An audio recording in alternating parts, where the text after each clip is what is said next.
makes his way to a bar where some pretty intense ice-breaking betting is going on, and Miyagi bet $600 that Daniel can karate chop 6 ice blocks. You know, I wish I had someone that believed in me as much as Mr. Miyagi believes in goofy-ass Daniel LaRusso.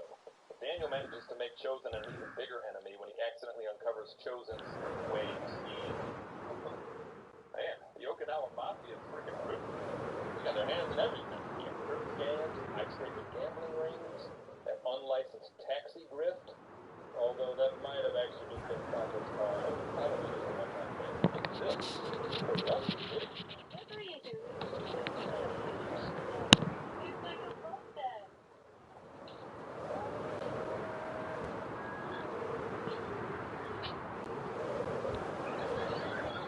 Don't you laugh at him.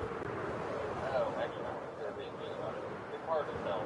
Human interaction is not my strong suit. Daniel has another good-looking, well-rounded girl that's really into him. I just don't see it.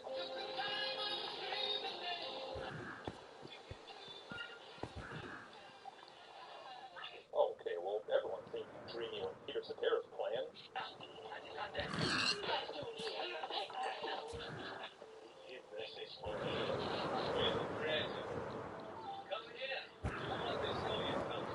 Oh my God, he's gonna gut Daniel and write a message for Miyagi with his blood and force him to watch his young apprentice bleed out.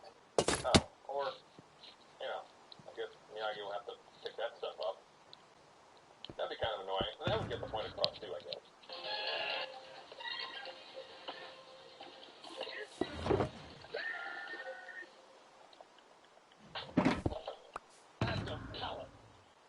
Come on, Chozen. He had you dead to rights, alright? It's not an act of a coward. Not murdering someone is not a character flaw.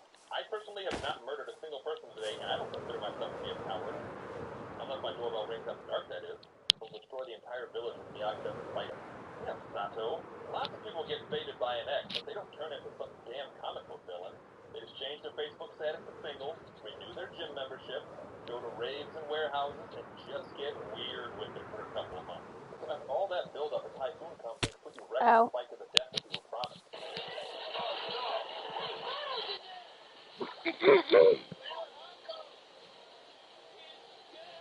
Oh, sweet. Win by default. Hell yeah.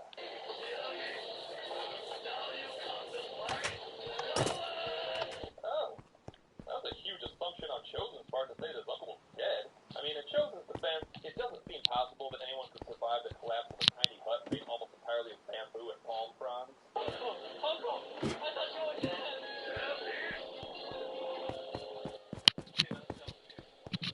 Daniel runs out to help a girl that's trapped, but Chozen's too afraid to help him. Because all bullies are actually weak and scared.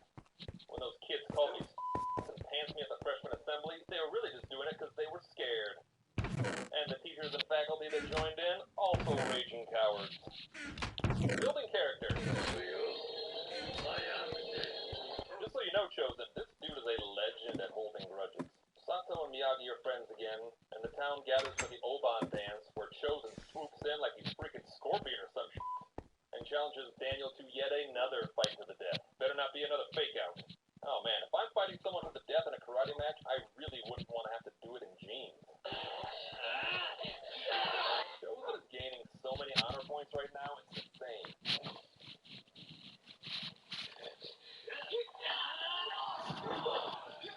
Yeah, that seems like the only possible outcome for a crane kick. You know, Daniel's mom is probably sitting at home smiling, thinking about how much fun her son is having on his full trip. So Daniel's getting his ass handed to him when everyone starts to bang their drums. And Daniel becomes the human embodiment of a drum. Man, the drum technique seems even less effective than the crane kick. Live or die, man. Die. Die? Do you know what your options are? Why would you choose that one? Wrong. So since Daniel didn't kill Chozen and everyone saw what happened, does Chozen have to go, like, throw himself into the sea now? I don't know how this works, but oh my god, this one just ends too. Man, these movies really need an epilogue or something. As always, don't forget to subscribe so you're notified of new videos every Thursday.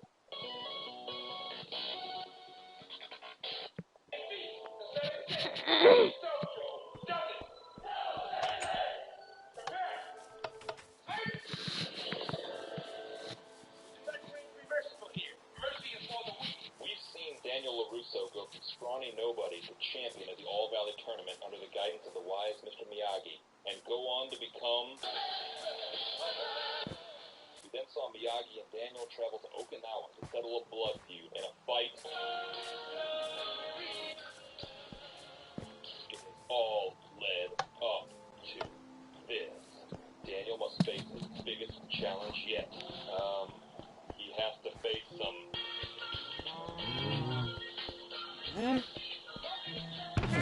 I'm sorry, this movie doesn't really have an iconic song to go along with it, so I had to choose Gloria Estefan's Bad Boy, but honestly, it kind of fits.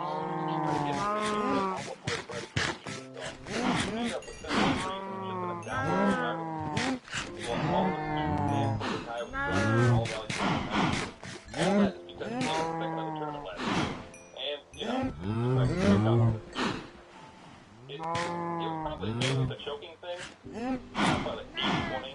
The original Karate Kid, I just assumed that it was Cobra Kai Dojo, but Karate Kid decided that wasn't the case. So we find out Cobra Kai is actually owned by billionaire businessman Terry Silver. I bought it for you. Now everybody's a detective. I'm not going to make one deal a year now being excited. I'm not quite sure what Terry's business is. Is it some sort of karate training disposal company?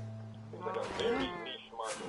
We learned that Creed saved Terry's life in Vietnam, and Terry really honors the life debt by putting his entire life on hold to get back at a teenage boy that he's never met.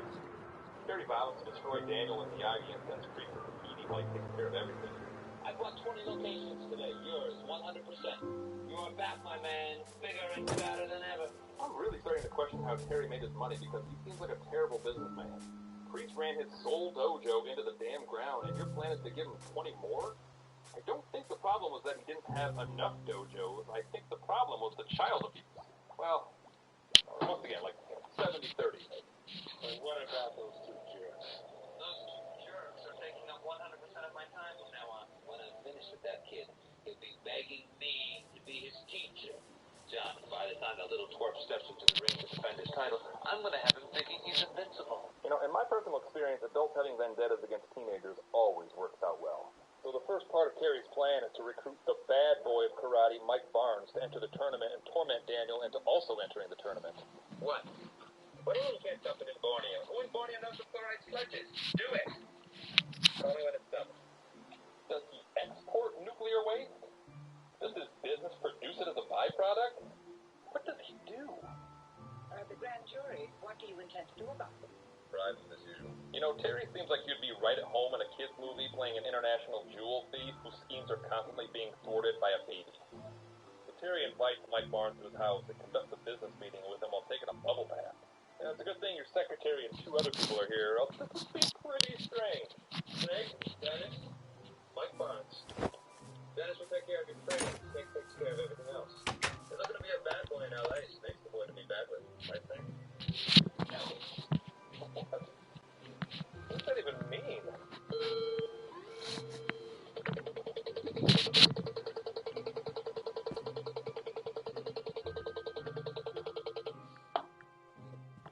They are the perfect bad boy combo.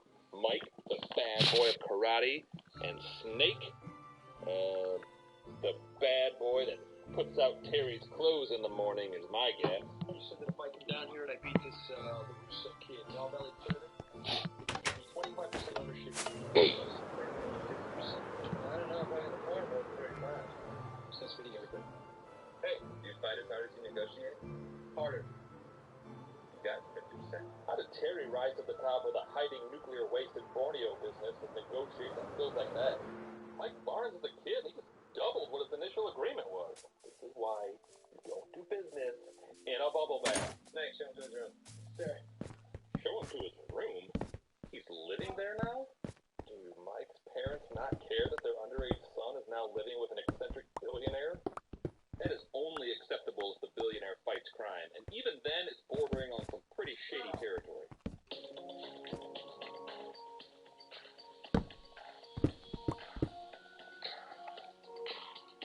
Because Daniel really doesn't want to go to college, he spends his tuition money on a 2-month lease in what I'm guessing is an old abandoned doll factory, so Mr. Miyagi can open a bonsai tree shop. And the majority of the rest of this movie is devoted to the ins and outs of opening a small business. Because when you get to the third movie in a franchise, you give the people what they want. More action. More drama. This is good material. We can make shelves out of this stuff. I thought this would be a great spot. If we were like a bullseye display, this would be a great spot for like a little work area. More scouting out areas to put bonsai trees. I just thought of it. Check it out. Mr. Miyagi's Little Trees. Simple, direct, catchy. It is none of those things. We find out that there's a new rule in the All Valley tournament that states that since Daniel's the defending champ, he only has to fight in the final match like he's damn Shang Tsung or something. Oh my god. And Daniel somehow manages to fall ass backwards into a date with yet another girl that is way out of his league. This is the least plausible recurring theme of this series. Terry breaks into Daniel's apartment as he gets out of the shower. You know, if Terry's not careful, his complete and total obsession for revenge over a boy he's never even met might start to get weird. I mean, can't Snake and Dennis do this? This seems like the exact thing that would fall into the category of bad boy stuff. I mean, breaking and entering? That's like Bad Boy 101. Yeah, thanks for the shirt. I love it. Oh my god, he's borrowing Mr. Miyagi's shirt for a date. I don't know how the hell you do it, Daniel. I'm not enjoying the tournament. Get it going. I'll see you later. In a deleted scene, they had Terry fall into the fire bottom first and run around comically with smoke coming off his butt until he could stick his rear end in a conveniently placed barrel of water and let out a contented sigh. They cut it because they didn't want the character of Terry to be too silly. We all set to go? After you hear this, you just might change your mind. What do you have? Poison oak? My boyfriend. You know, we've been talking on the phone, and I don't know, we're gonna give it another try when I go home. Okay, that seems more like what should happen every time Daniel talks to a girl. Daniel's going to replay this event over and over and he'll ultimately come to the conclusion that she took one look at his old man shirt called an audible. Oh, man, it's refreshing. I mean, where do you go Dutch? Okay, this sounds great. Listen, I've been here for 2 months, and I haven't even met any friends. Well, meet your first friend. All right. Daniel's so upbeat, but it's pretty easy to tell that he's dying inside. Daniel was paid a visit by an extremely tightly wound Mike Barnes and Snake. We heard you weren't entering the All Valley this year. So, Mike, be considered. Give me the application. Listen, I said forget about it, all right? I'm not going to sign it. You mean you have to sign the application? Listen, I'm not signing the application, all right? Sign it and let's get on with it.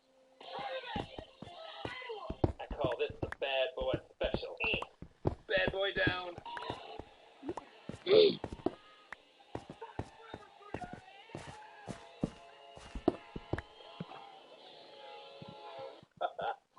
Those are some bad boys. Mr. Miyagi, my name is Terry Silver.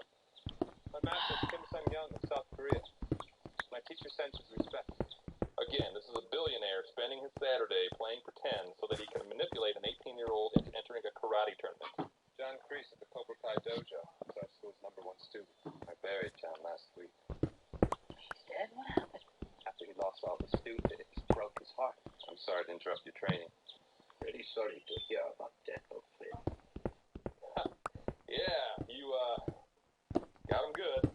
Stupid jerk. Really felt bad that someone died. Bunch of idiots.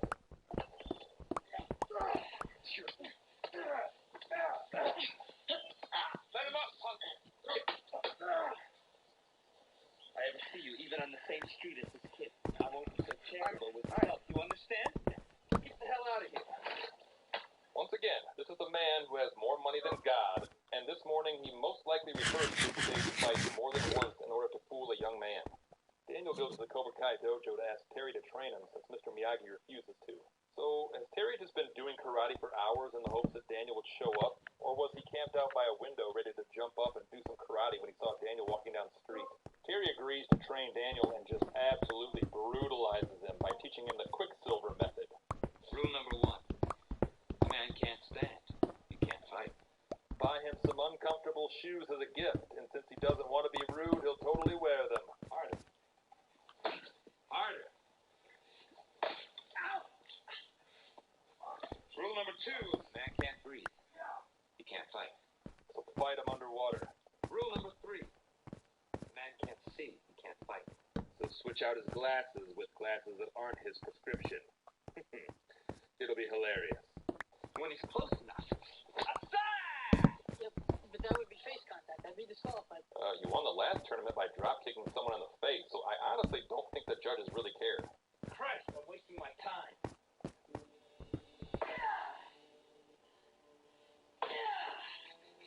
You have a huge mansion that you could be in right now. Daniel breaks down and decides that he doesn't want to learn the Cobra Kai way of fighting and goes to tell Terry that he's done.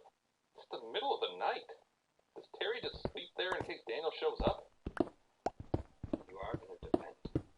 From the moment you met me, I've been making you do things you didn't want to do. Let's show him what I'm talking about. Nobody's talking about shit. You're just standing back there waiting for your cue? It's gonna be, I'm not gonna be there. Just forget about it. Holy shit! Where did Kreese come from? You want to see some more? I want to see him. You three I absolute weirdos are in for it now.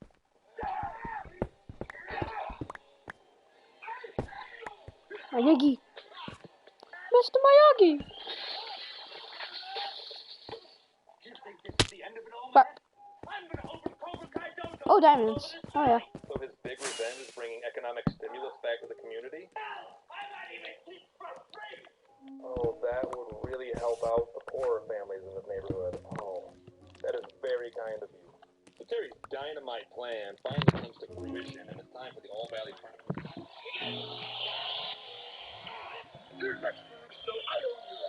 So the All Valley Tournament went from a fun, all-day event to 2 bleachers worth of people having to watch some dude who doesn't even live in the area yell at people. Not bowing to your opponent? Guess you're earning the name of Bad Boy today. Yeah, Mike Barnes has proven that you have to really try to get disqualified from the tournament this year.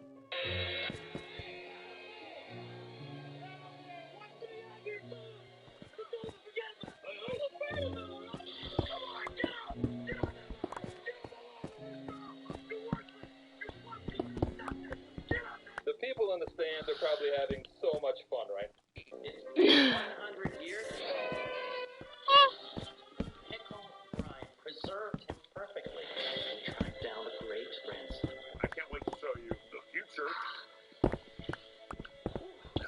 Lots of bubbles. Crazy. You have captivated the hearts of the entire world. Who's the father? No, that's David Bowie. Is he another? No, that's also David Bowie. That whole poster. Now. The wild LaRusso begins posturing and preening, thus confusing his bewildered foe. And then, the LaRusso strikes. Now that Daniel has won 2 years in a row, the rules state that he doesn't even have to show up for the tournament next year. The winner will have to come to Daniel's house, and Daniel's allowed to use a gun on him, and oh, come on! Man, these movies just end. As always, don't forget to subscribe so you're notified of new videos every Thursday. You should also head on over to my Patreon page and consider becoming a patron for Distracted Nerd. Patrons will have access to reviews and other web series that won't be available anywhere else. So become a patron today and gain access to this amazing AAA content. So I'm gonna let you get your sorry vanilla booty out of here before you're using your eyeballs as hockey pucks. No. No. He is an adult. You treat him with respect.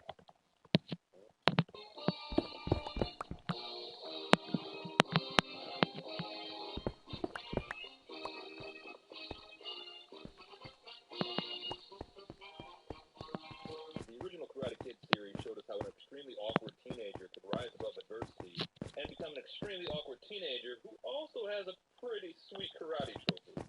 Next Karate Kid also answered the long-standing question fans have had forever. What is Miyagi's first name? Keisuke Miyagi. Wow. There you go. For what it's worth, my money was on Doug. Doug Miyagi. Miyagi goes to a World War II service to honor Japanese soldiers and runs into his old friend's widow, Louisa. Louisa's granddaughter, Julie, lives with her and is played by Oscar winner Hilary Swank. She didn't win an Oscar for this movie. Oh, God, no. I mean, can you imagine? The Oscars would lose all credibility. Oh, heavens, no. Susan! My name is Julie.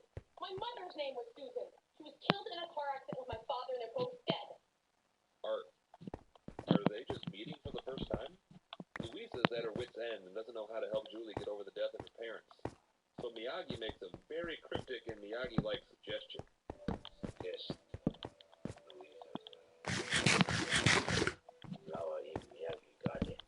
Is that like a sex thing? Like, we know what Miyagi Miyagi's talking about, but Louise's mind has to be going to some pretty dark places, and she might be starting to regret letting Miyagi into her home. So Julie, a troubled teen who's seeking any sort of stability, learns that Louisa, her grandmother, sole provider, and homeowner, is going to leave Boston to go stay at Miyagi's house on the opposite side of the country, while Miyagi, a man she's known for all of 2 minutes, will stay in Louisa's house and take care of Julie. Was this really the most direct way to get Miyagi to train someone? So after a rightfully awkward car ride with this old man that just conned her grandmother out of her own house, Julie goes to school and we get to meet Ned, who's a member of the Alpha Elite. You know, and Ned really makes you miss Johnny Lawrence. Come tomorrow night. Take you down to the docks. Dream on. I mean, hell, I'd take Mike Barnes over Ned. Most girls in this school are like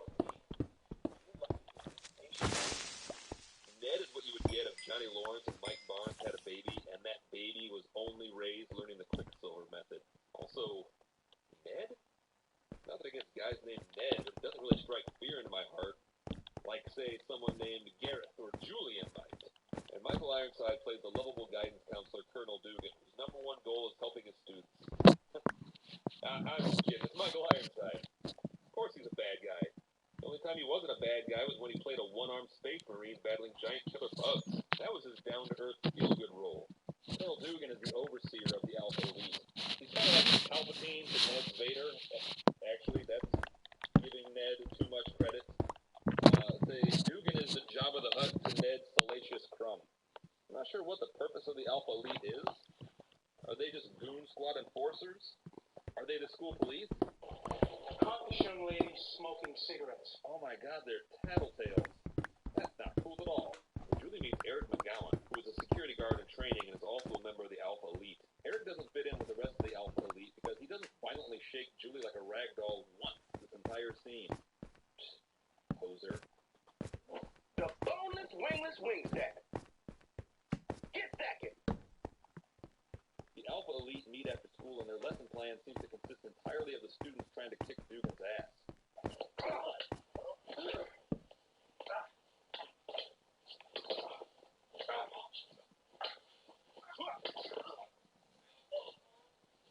Miyagi intervenes because he doesn't like seeing adults abuse their authority and harm children. And he has seen a lot of kids getting harmed by adults. Well, actually, it was always the same kid, but Miyagi still doesn't like it. Who the hell are you? I wouldn't necessarily be concerned with who he is. I would be mortified that any adult witnessed me beating the shit out of children. But Miyagi's still trying to get to know Julie, and they hit a couple rough patches. Will you just stay out of my life? Stop telling me what to do. Try to teach you something. Teach me? Look at you. You can't even speak English. Whoa, easy now. Racist. A couple steps away from telling him to speak American. Julie runs off in a huff and almost gets hit by a car, but manages to jump on the roof of the car through the magic of piss-poor editing. I don't know. I'm in terrible shape. I still think I can do that. She agrees to let Miyagi train her, but Miyagi learns that Julie is nowhere near as easy to manipulate as Daniel was. First, we wax the car. Forget it. I'm not waxing anybody's car. Also, I would love a scene that shows Daniel trying to teach Louisa karate in California, and Louisa's just having a miserable time. Young man, I just want to finish my book. I don't want to wax 17 cars. No, Louisa, it'll be great. I can teach you everything I know, and then we eventually open up our own dojo. Daniel and Louisa's little dojo. Simple, it's direct, it's catchy. Julie sneaks into the school after dark. We find that she has an injured pet hawk named Angel in a cage on the roof, but she gets caught by Ned and the rest of the Alpha Elite. And so if you're a member of the Alpha Elite, you have to patrol the school after hours for no pay. Why the hell would you want to be in that club? Julie, what's going on? Surprise. Oh my god, that's why. Given Ned's previous statements, Julie is in tremendous danger right now. Julie manages to escape and gets caught by the police and gets suspended for 2 weeks. Miyagi uses this time to take Julie to a Buddhist monastery to teach her the true ways of karate and how to handle her anger issues. Who would you learn from? Father, I always thought it came from Buddhist temples and stuff like that. you have too much TV. So, Daniel was right. Couldn't let him have that one, could you, Miyagi? On the way, they get accosted by wannabe rapists at a gas station. How many rapists live around here? Miyagi teaches Julie a lot of important karate skills like patience, discipline, respect, and oh my god, forced perspective, apparently. Holy hell. I thought that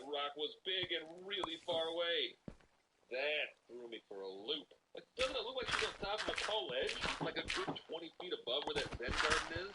I thought the Zen garden was the size of a football field. Oh man, that guy back there just completes the illusion. Oh, I need a minute. At dinner one night, Julie tries to kill a cockroach at the table, and all the monks leave and proceed to snub her for the next 3 days. And she's told by Miyagi that nothing is ever killed within monastery walls. But if I was a monk, I would be simultaneously mortified that not only did I have a cockroach crawling on the table while entertaining guests, but that also one of my guests would be more than willing to splatter cockroach guts and whatever is on the bottom of their shoe all over my nice dining room table. No one is in the right here. Julie manages to get back in the monk's good graces by giving one of them a praying mantis. As is the custom in this faraway land of just outside of Boston, the monks celebrate Julie's birthday by offering her one wish and one gift. Her wish is that the monks will visit her in Boston, and her gift is the head monk trying to murder Miyagi. Even though she very clearly said that she needs Miyagi alive because he is her ride home. But of course, Miyagi cannot be killed by mortal weapons. Miyagi say you come at the king, you best not miss. Am I allowed to do a Miyagi impression? Like, is this cool? Julie goes back to school and finds that Ned called animal control on Angel. And then Julie and Eric are in a desperate race against time to get Angel back before she's using that. Oh no, they got her back. Did I miss several scenes here? Nope, they literally got her back right away. It's almost like that scene was completely unnecessary. So that seems weird. The movie's been on top of it so far. I mean, I guess they did it to further drive home the fact that Ned is awful, but he did vaguely threaten to rape Julie, so the audience pretty much knows that Ned is a piece of shit at this point. It's crystal clear. So no matter how docile a hawk may seem, I'm never getting a car with one. That thing gets spooked. Julie and Miyagi are fucked. So they release Angel back into the wild because she might have to fly, and yes, I get the symbolism. I took half a semester of film studies. I think I know what I'm talking about. Julie gets asked to the prom by Eric, and so this movie about karate finally begins to focus on what we all came to see: preparations for formal dances. Miyagi buys Julie a dress and teaches Julie the sacred art of dance fighting, and Miyagi, you're scratching the floor. Miyagi, this is not your house. How'd you know my size? That's a very difficult spot. Miyagi measure you while you sleep. Try to make karate lesson outfits, but wasn't happening. And seriously, this isn't offensive, is it? I mean, it's coming from a place of respect. I just don't know. Because, like, broken English is Miyagi's thing. I'm not perpetuating some Asian stereotype or anything. Am I? And then Julie learns the hard way that if you ask a group of monks to come visit you just to be polite, there is a very real chance that they will actually take you up on it. At the dance, everything is going well until Ned and the Alpha Elite bungee jump into the gym. Cheez-It Snap. How's it taste? So thin, crispy, and cheesy. And I just want to keep eating it. And eating it. They love them. Snap. This is real smart, Ned. I think you broke your buddy's arm here. At least he was brave enough to try it. Why don't you just mind your business? Mind your own business? You crashed in the middle of a school dance while bungee jumping from only 40 feet up. We are all in this business. Is Dugan there as an official chaperone for the dance, or is he a teacher who's just hanging out at the dance? Ned follows them home and challenges Eric to a fight at the docks. And Eric drives to the docks without Julie and finds Ned and the rest of the Alpha Elite waiting. Oh, and Dugan is there. I love that in the Karate Kid universe, it's perfectly natural for adults to have blood feuds with children. And they blow up Eric's car. Jesus Christ. This is a high school club engaging in borderline terrorism. It should be worth noting that Ned and the others are juveniles, so the only one looking at any serious jail time is going to be Dugan. Finish him off. What does that mean? Like, murder him? Or beat him unconscious? Neither are good options. We don't have to find out how deep Dugan's bloodlust runs because Miyagi and Julie show up and Julie challenges Ned to a fight. Mr. Miyagi, if I'm ever going to respect myself, I have to do this. Julie-san, right? Oh, he's tight. Miyagi goes against all of his previous advice and agrees that Julie has to fight Ned if she's ever going to respect herself. I'm starting to think that Miyagi was less interested in mentoring a wayward child as he was at having a free place to stay for a few weeks. I feel like there was a subplot that they deleted from the final film in which Miyagi's digging in Louise's basement to locate some Nazi gold that he learned that his buddy had hidden away. That's the only the explanation that makes sense. And Ned quickly realizes that women are less easy to subdue without the aid of her hypnol. Ned grab boob! Ha-ha! Point for Ned. So Ned gets his ass kicked, and then Dugan challenges Miyagi to a fight, thus making the biggest mistake of his life, which is impressive given his lifestyle. And as far as final showdowns go, it's slightly underwhelming.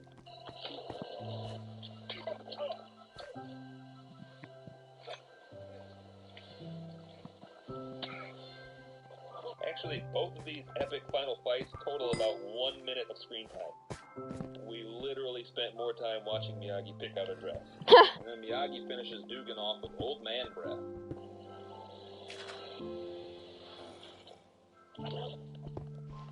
And then sensing that he's no longer in any danger, Eric walks over and drives a shiv into Dugan's neck. I can't show it on YouTube, but it is horrific. And so that's it. Julia's learned self-confidence and how to let go. And Ned learned that he sucks.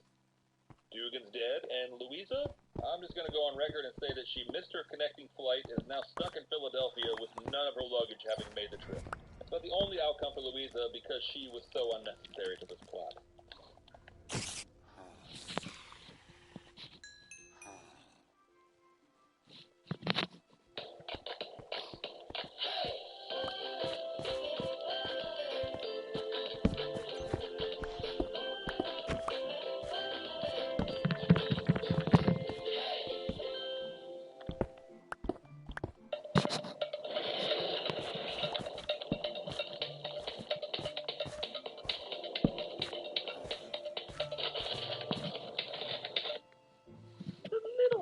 Mind-numbing. A tiny. Put it this way, you won't catch me doing this again anytime soon. Oh, but seeing this sort of thing makes it all worth it. Let's see. Oh, that's coming quite quickly though, but is it? Ooh. So now I'm going to do some mining. How many resources would I get? That's enough. That's enough. Fuck.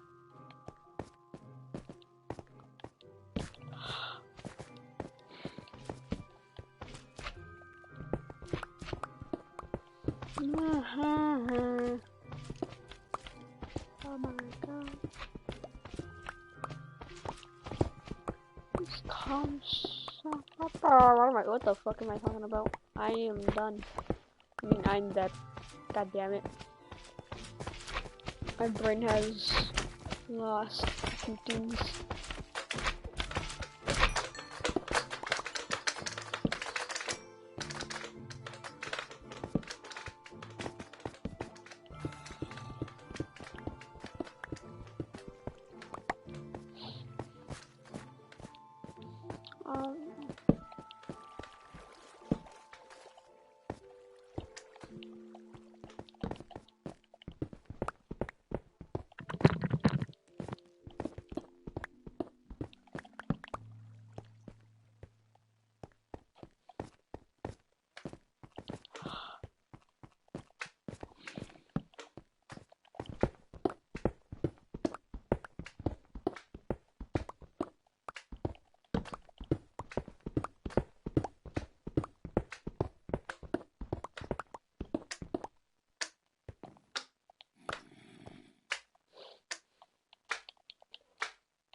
I don't have any diamonds.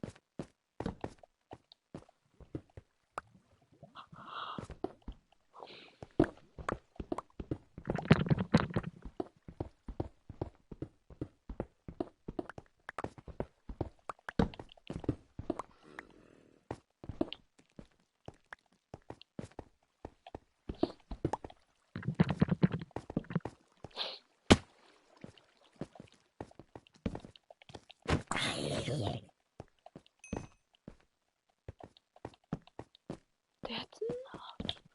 That's enough.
Jesus,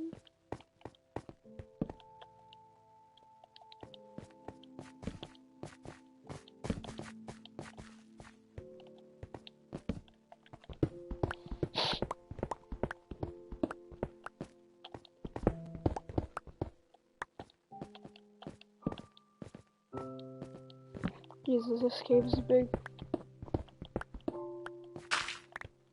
I don't really like that.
Yo, this is fucking.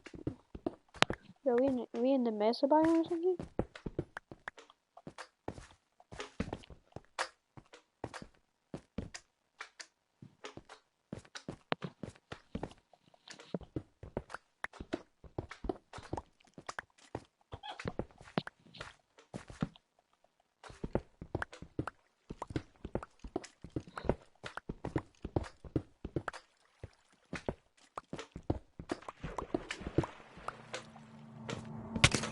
What the fuck? You scared the shit out of me. No, you.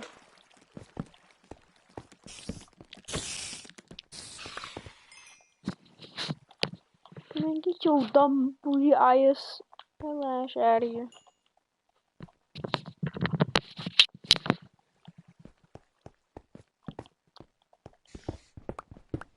I like this.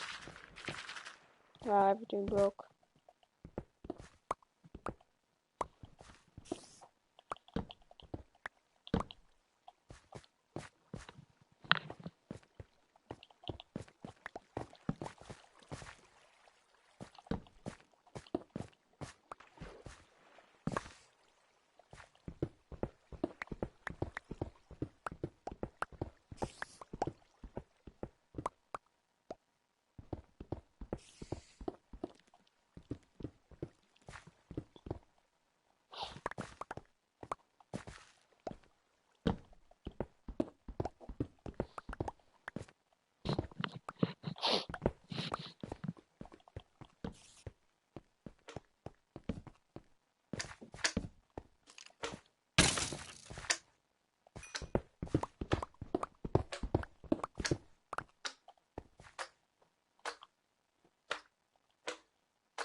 Cool beans. The fuck, the fuck. Ah, I just spotted there's so many mobs.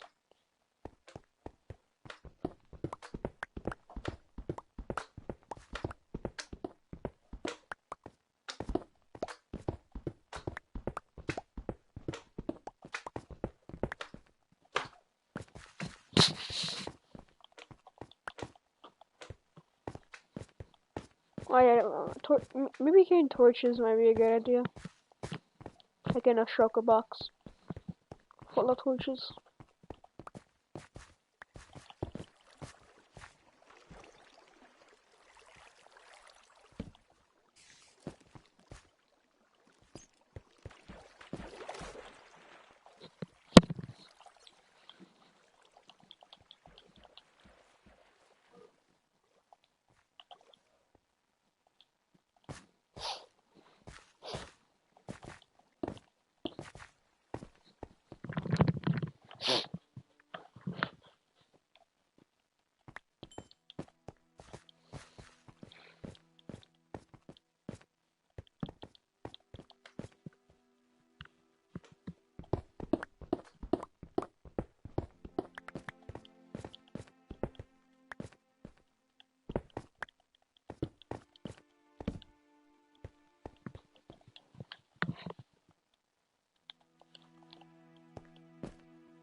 Please.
Here we go.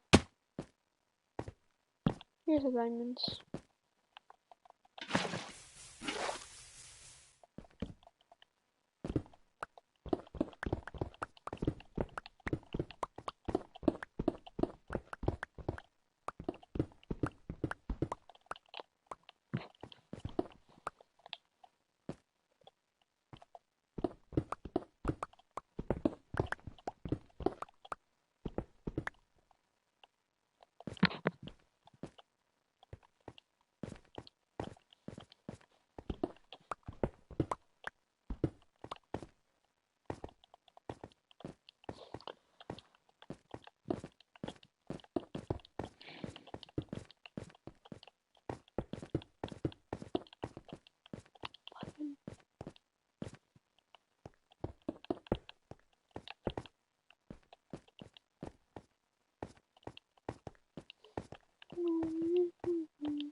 And I oofed up.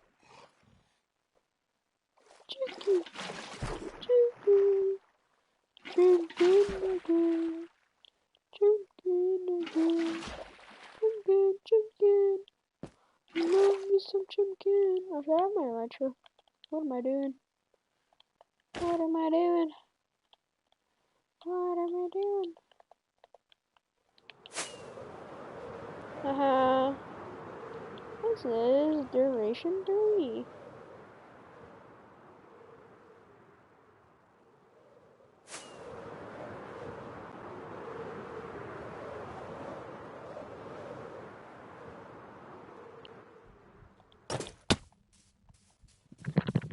I love some chimkin.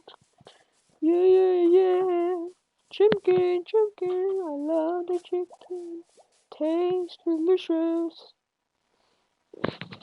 Ah, I love watching YouTube. Mario, this right now are oars.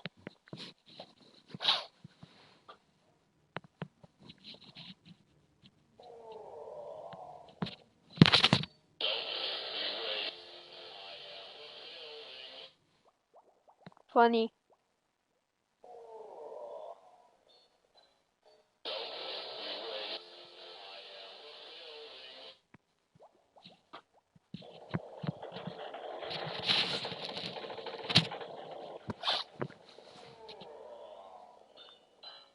Don't be racist. I am a building. Ah ha ha.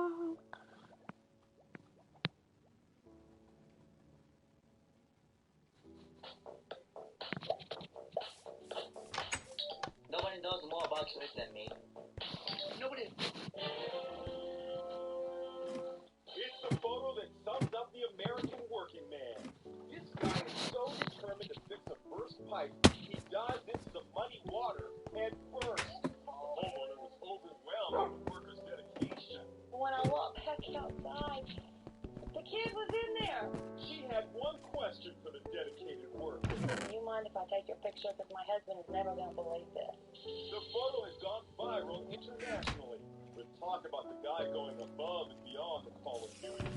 So who is the submerged worker? Overnight has become a global symbol of the American can-do spirit. My job is a very dirty job. Meet Jimmy Cox. He works for a local water utility outside Fort Worth, Texas. You basically just hold your breath, and if stuff starts going up your nose, that's too bad. We put Jimmy in contact with another guy who knows all about dirty jobs. Tell me you've had a shower or two. It's Mr. Dirty Jobs himself, Mike Rowe. Most recently, host of CNN's Somebody's Gotta Do It. He's raising a toast to Jimmy. Tell me after the water line. If that was a sewage line, I'm going to have to buy you a whole case of beer. Yes, sir. This time it was a water line. It was a water line. I've had to do that in the sewer, so have a couple other guys I've worked with. It's never a fun experience, but you gotta do what you gotta do. And get this. In the photo, you'll notice Jimmy is wearing a pair of Wranglers. The jeans company is so impressed, they're sending him a year's supply. A little bonus for a man who defines dedication on the job. That's the kind of picture I had that that torches people here. want to say, hey, Jimmy Cox, you're all right. Thank you, sir. Feels Here are our favorite stories about old things that still work. That alarm clock, it was stuck in the walls of a Pittsburgh family's home for more than a decade. It went off every night, like clockwork, naturally, at 7:50 p.m. you know that it's right about here. So it's right about here. Yeah. So if you're sitting right here, you would hear it right behind. At 10 minutes to 8 p.m. every single night, you hear this beeping sound. Jerry and Sylvia Lynn tried to make the best of it. Why haven't you had any reviews all these years? No need to. It's funny. That's a great conversation. Some people come. How did the clock find its way into the wall in the first place? Jerry wanted to install some TV cables, and, well, excited mission Stephen Fabian explained. Jerry tied the alarm clock to a string, and his plan was to drop it down this air duct so the alarm would go off and the sound would let him know where to drill a hole, except the string broke. All of a sudden, the string went loose and I heard it go funk. Oh, jeez. You thought the battery would last how long? I thought at the most 2 or 3 months. And then it would die, no big deal. No big deal, we'll never worry about it. But it was still going strong after 13 years. So a local air conditioning company volunteered to extract the timepiece. I see a clock. Now, are you going to miss the alarm at 7:50 every night? Well, not if it's on the mantle ringing. That's right. The clock found a place of honor on the Lynn mantelpiece. You guys really love this clock. We do. What's got to be part of it? And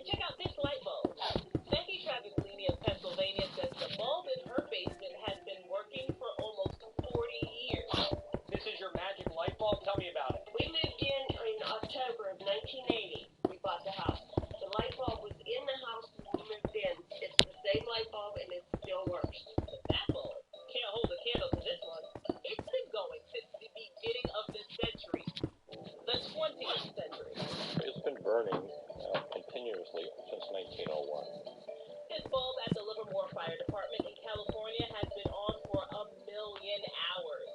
William McKinley was president when it got turned off. Tom Bramall, a retired deputy fire chief at the Livermore Fire Department, supervises the bulb. You're not allowed to touch it, by the way. You don't even dust it off. Perhaps the most American craftsmanship has something to do with its staying power. It was made in Shelby, Ohio. I suspect that this light bulb will still burn another 100 years. This stove is a century old, but it can still do its thing. I've been cooking on it since the day I got it. The appliance was built by GE around 1924. Calvin Coolidge was president. Babe Ruth was swatting home runs for the Yankees. It was one of the first stoves that used electric power. The original ad for the stove describes it as, quote, the electric made for the modern mother. Long Islanders Joanne and Marcus bought the stove used for $100 back in 1979. Jimmy Carter was president then, and Reggie Jackson was swinging homers for the Yankees.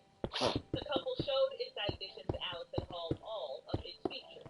Did you ever think that it was going to last you this long? No. It just kept on working. By the way, Joanne and Marcus also have a working refrigerator from 1930. Been working since the 30s, and we've been using it regularly since we've had it. You guys have some pretty lucky appliances. Yeah, I guess we do, yeah. And what about these pairs? They're the world's oldest pair of Levi jeans. This is a pair of 1890s Levi's blue jeans that have virtually never been worn.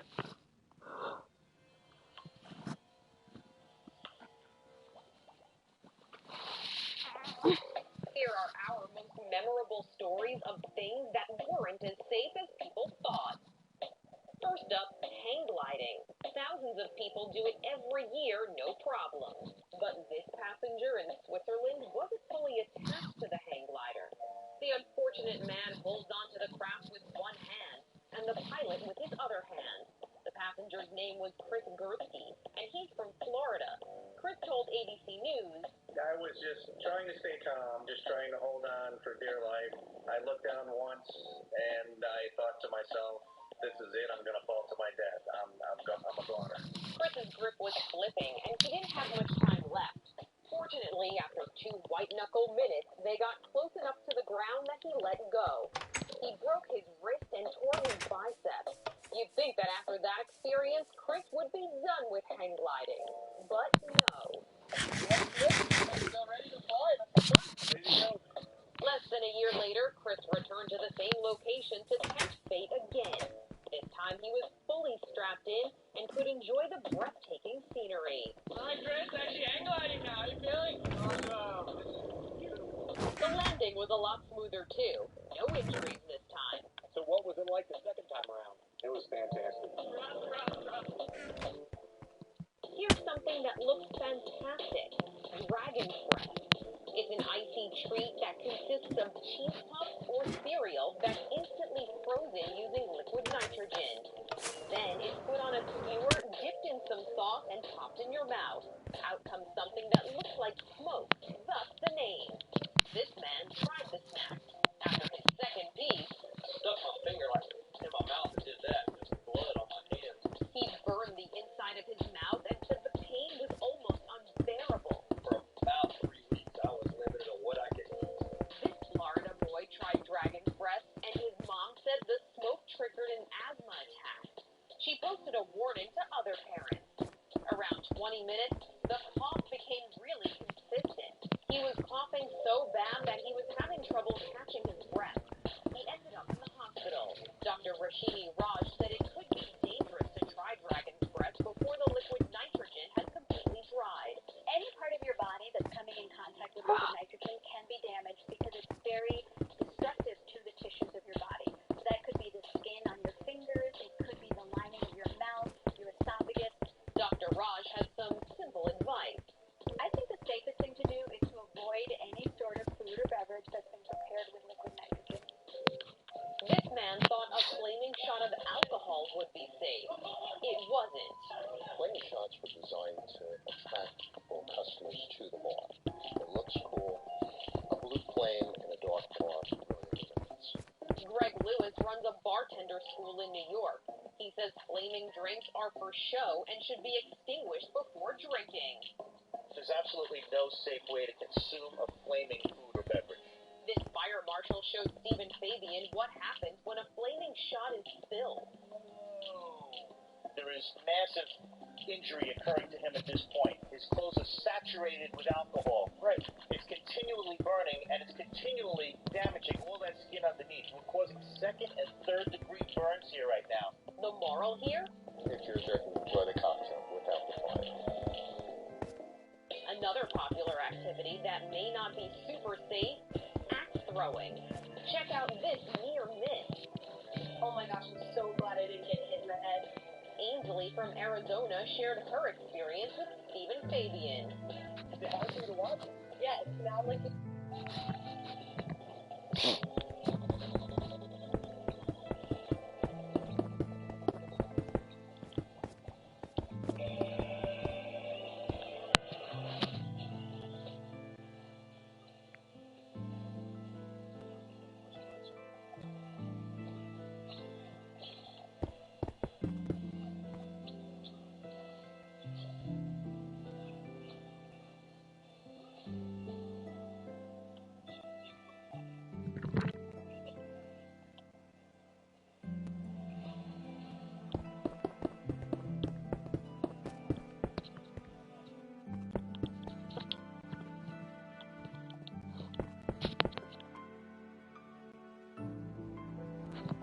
The first time I did dialysis, I was 15 years old.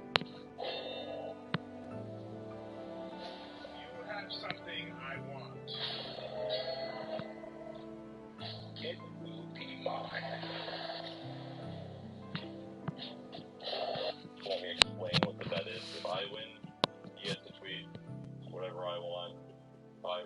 If he wins, I have to tweet whatever he wants. I can't. I just got here. You caught me off guard. Oh, Skeppy, that's a nice base defense you have there. No. It'd be a shame if I were to left click. No. Guys cannot die. Don't worry about it. You won't die. So, I lied. Hey there, Skeppy. One emerald short. No, young man, no, this is not Ewok. I'm not sure what I expected, honestly. Dude, top 5 plays of the week right over here. Top 5 plays of the week coming in at number 1, Skeppy. Kill him before it happens. We did it. What? I got saved. Yes. No, I died anyways. I want to do the tweet thing and ask you when. But I already got you to tweet. You subscribe to Technoblade. We need a different time. But what do I get if I win this time? Another tweet. I don't want another tweet. Okay, fine. You have to make it your pinned tweet for a week. You should be very aware. Oh, you're on the base? I don't know. Am I at your base? I don't know. Where are you? Possibly. It's a nice layer of wool you have here. It'd be a shame if someone broke it. I'm part of the target. You're right next to me. Subscribe to Technoblade! What do you mean double or nothing? How are we gonna pin it twice? Oh, 186,000, yes! All the subscribers who just joined. Swear to God, this is a helper. I'm gonna beat them up. Oh God, it's an admin. No disrespect, sir. No disrespect.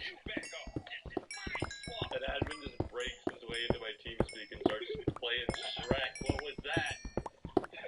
What? Ninja Charlie P is online. Dude, Skeppy, you're getting replaced. Ninja has more subs.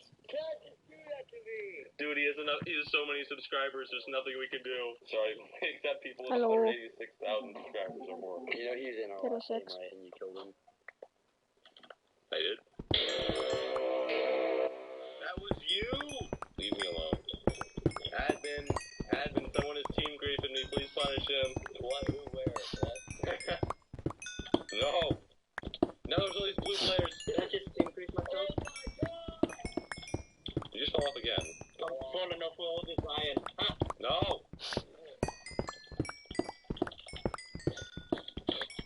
I hate you. No! No!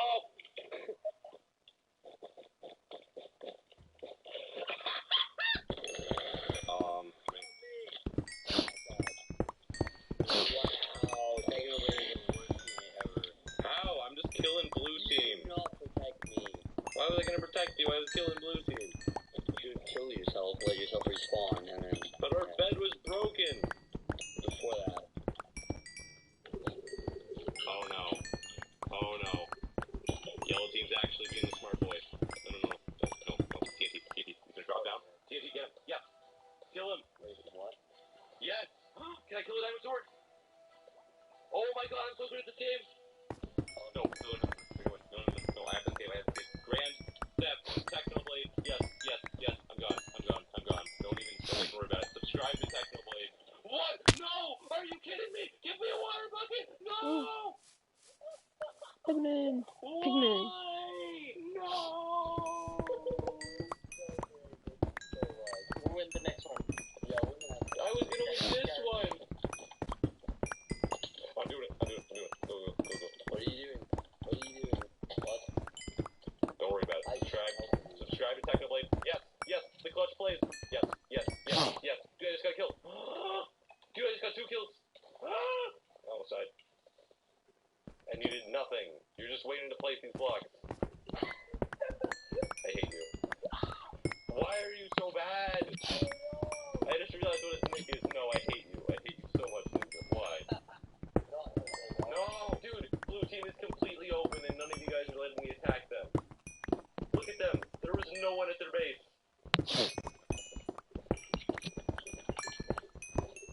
Whoa! We're surrounded! No.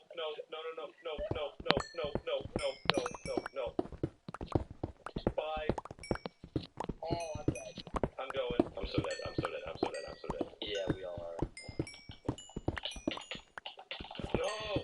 He had a bow! I hate my life. It's okay. We have an admin and we have an admin and we can win this. Jump battle! Yeah! Jump battle! Oh yeah! Intense stuff. Oh, I got it. Oh, wait. This looks bridge there. We went the wrong way. Oh my god. No! Admin is 3. Oh my god, you're bad! You're both so bad! You both walked off the map. I hate you so much. Leave me alone. Why are you trying to get away from me? Why do you think? You fell off! No.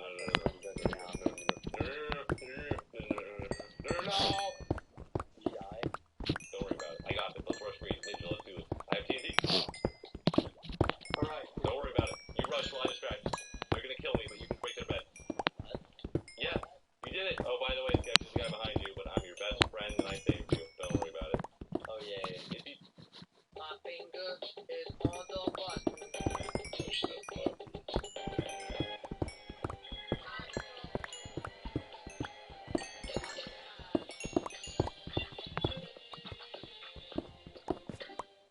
Join hundreds of thousands of California drivers in supporting Prop 22. By a 4-to-1 margin, drivers want to stay independent. That's why we need Prop 22. Drivers need flexibility and benefits. Prop 22 provides both. Join me in voting yes on Prop 22. This'll be it. Subscribe to my garbage channel. Carry me in bed wars, please. Wait, okay. Wait.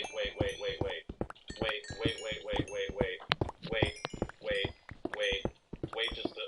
Alright, we're gonna be continuing the stream, ladies and gentlemen. Forget everything I just said. This was always the plan. This was always the plan. Hello, yes. Bed Wars professional here. Let's win some video games. Alright, looks like we're streaming to 194,000. No water breaks. I have my water right here. Stay hydrated.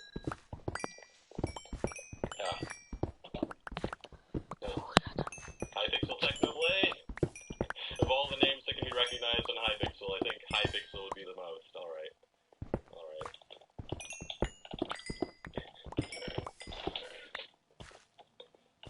Bum. I'm a fool boy. Everyone's gonna go into the stream like Bed Wars with Hypixel. Don't you mean on Hypixel? And it's gonna be incredible.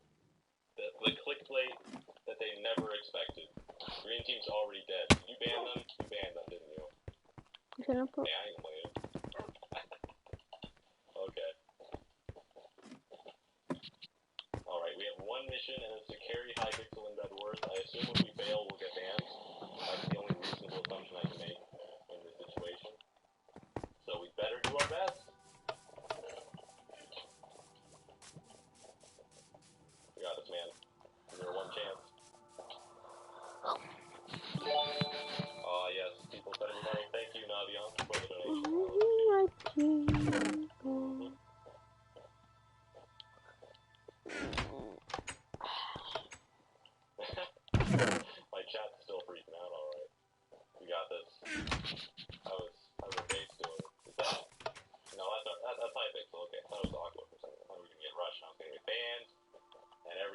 gonna go downhill. I like how my stream dropped 400 viewers, and I said I would end the stream, and something usually just happens. Don't worry about it, guys. Don't worry about it. Wow, I cannot. This is not a fight I'm gonna win. So maybe if I go over here. No, not the onside. I will not date you. Thank you for the donation. I just realized that they placed the block too. Alright, it's gonna be really risky. I'm almost out of blocks, so I'm just gonna place this here and hope for the best. Subscriber Techno Blade. Can I click stats right eye? Oh my god, I can. Can I click this guy up? Oh my god, yes! W in the chat, ladies and gentlemen. I don't know how we did that. I mean, luck, but still. Don't worry about it. The important thing is that we can keep doing it, and we won't get banned. It'll be incredible. Alright. If there was any time to start b-hopping in front of the owner is not the time. Actually, I'm kind of tempted now. Just download a b-hop client and just b-hop in front of Hypixel. Why not? Don't worry about it. They'll never know.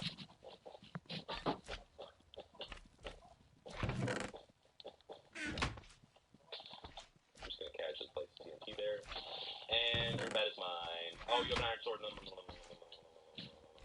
How did I win? Fuck, I'm at the FK. There's no way I'm gonna win. There's no way. Oh my god, yes. You know what? I shouldn't have doubted myself. Can you see? There's one simple truth with Bedwars. Technoblade never dies. Alright. For some reason, this is working. And I guess it'll continue working for some reason, so. I'm AFK here, but I'm Hypixel just gave me strength, and I didn't know. He just slashed strength